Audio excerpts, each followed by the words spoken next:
Dewa Obat Terkuat. Bab 279. Jika dia tidak bisa merebut kembali Haicheng, setidaknya dia akan menguasai ibu kota provinsi.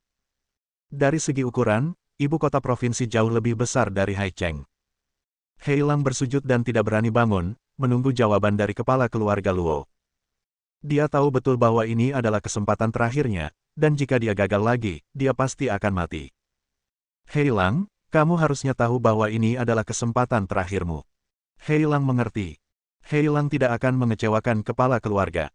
Heilang berlutut di sana dan berani mengangkat kepalanya saat dia melihat tuannya setuju. Begitu Lin Yi kembali ke Tianhai, dia meminta Xiao Dao dan yang lainnya kembali ke dinasti untuk membuat persiapan. Dan dia langsung pergi ke rumah Ye. Ye Qianshui tidak mengirim Ye Qianshui untuk bekerja di pagi hari.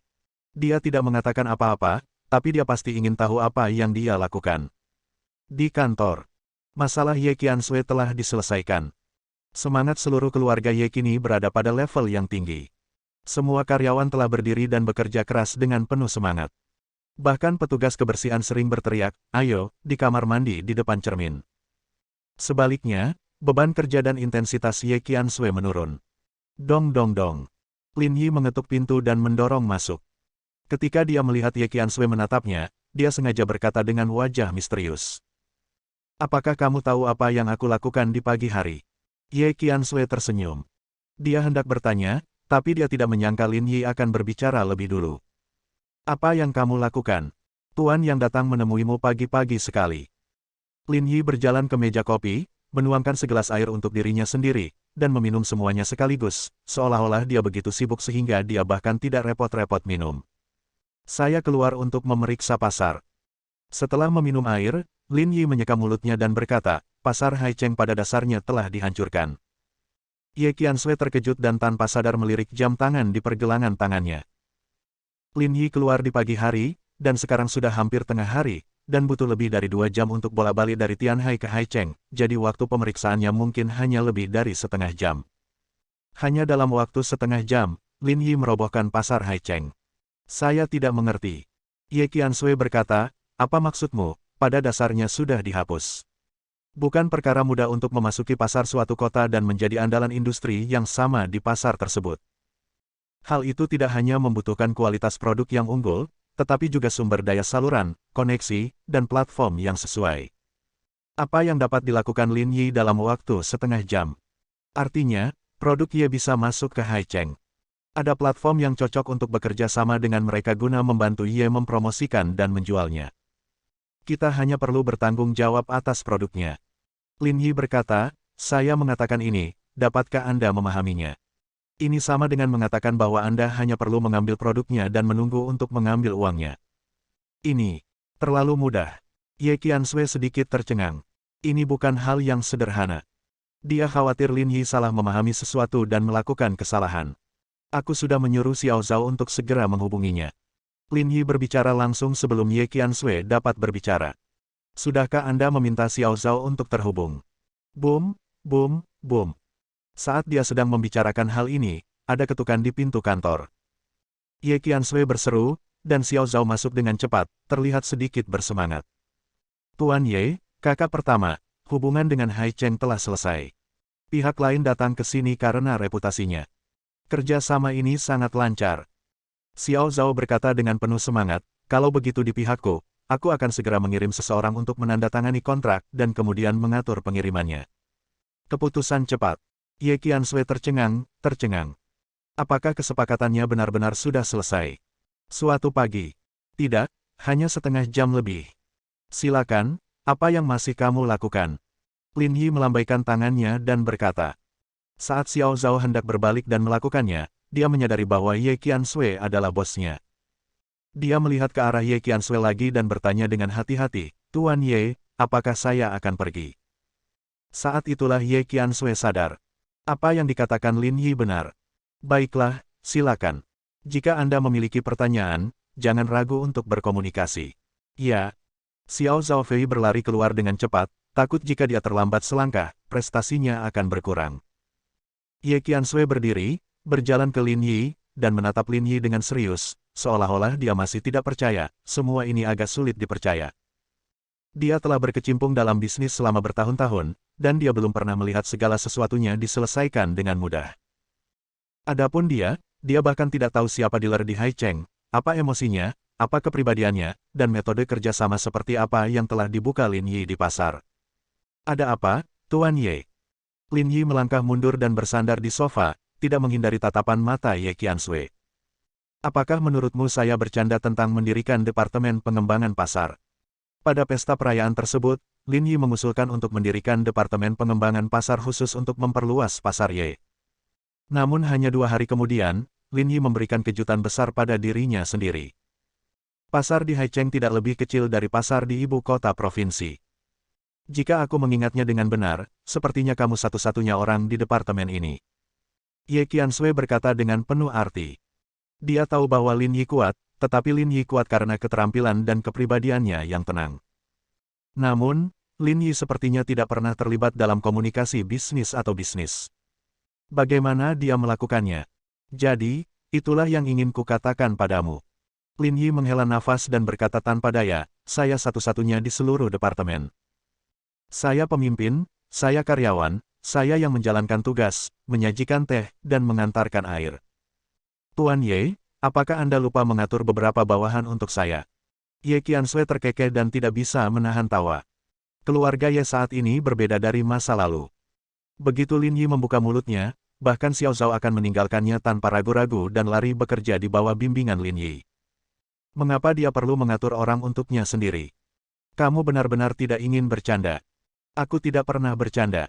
Aku bilang aku akan membantumu berbagi beban. Lin Yi berkata dengan serius. Ye Qiansui mengangguk, hatinya terasa hangat.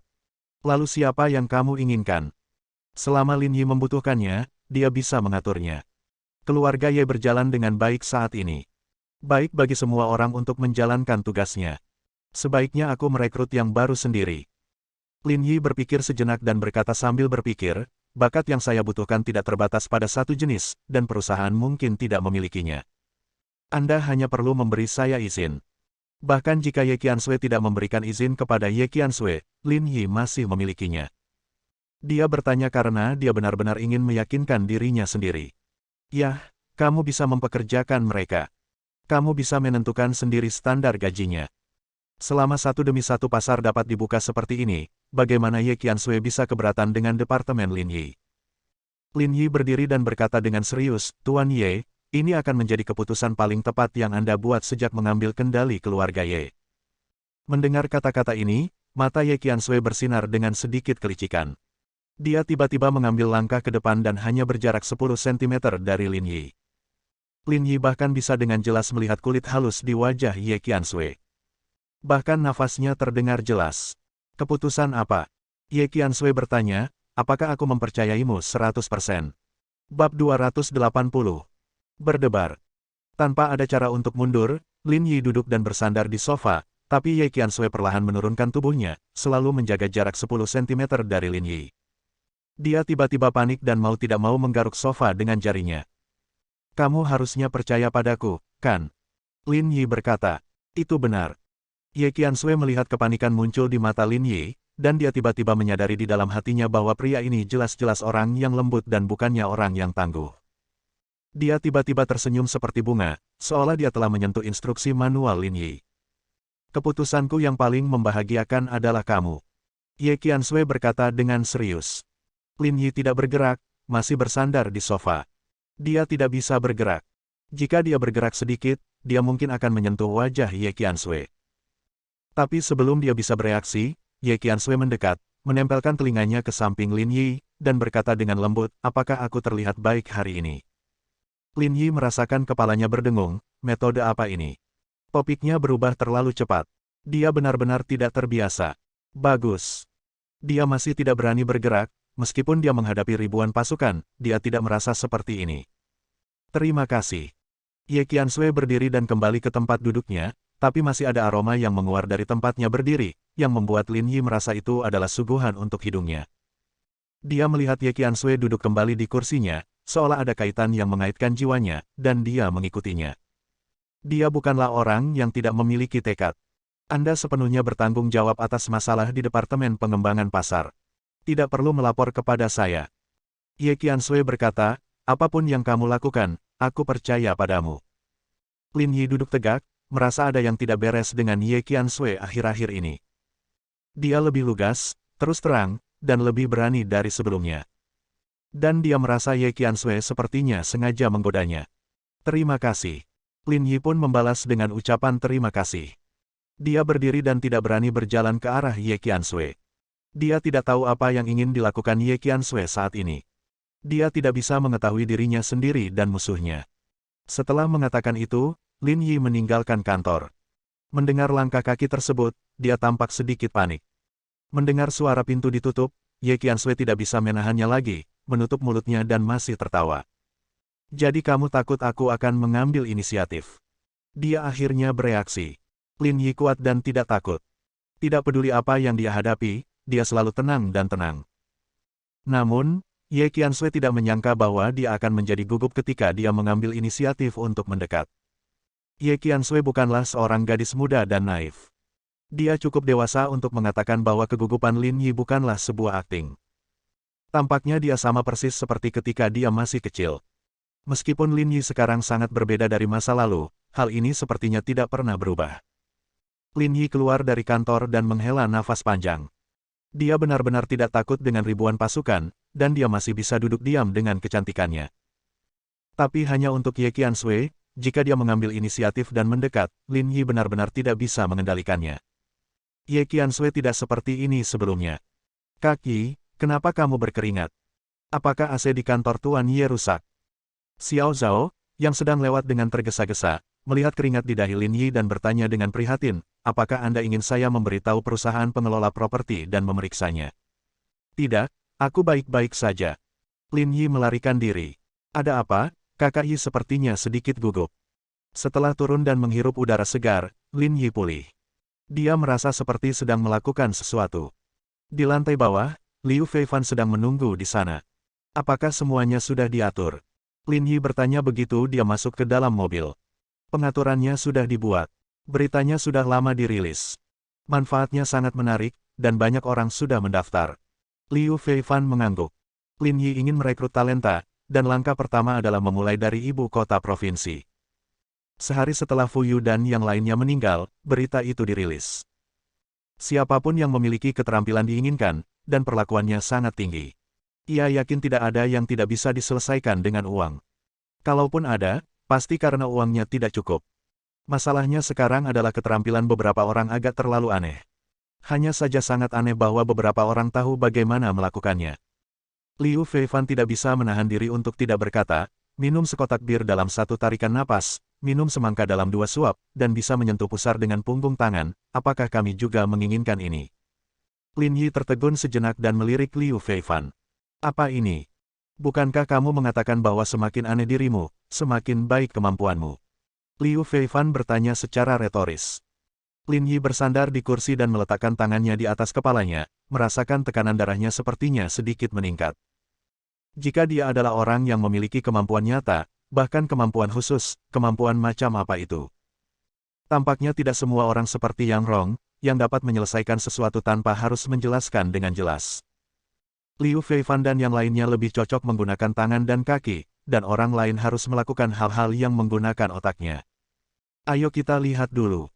Lin Yi mendengus, jika saya benar-benar bisa minum sekotak bir sekaligus, maka saya akan meminumnya juga. Kebetulan Departemen Hubungan Masyarakat Ye kekurangan orang. Pada saat yang sama, ibu kota provinsi. Sejak Fu Yu dan Hu Yidao meninggal, seolah-olah awan gelap yang menyelimuti lingkaran di tanah tiba-tiba menghilang.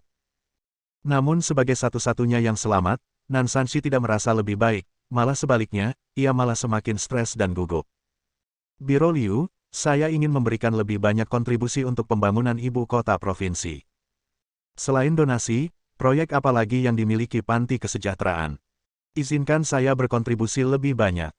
Ini kelima kalinya Nan Sanxi datang menemui Liu Qing.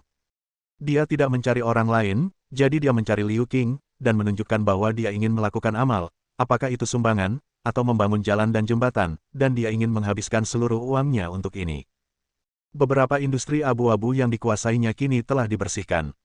Dibandingkan dengan uang yang hilang, Nan Sanxi kini merasa bahwa tetap hidup lebih penting.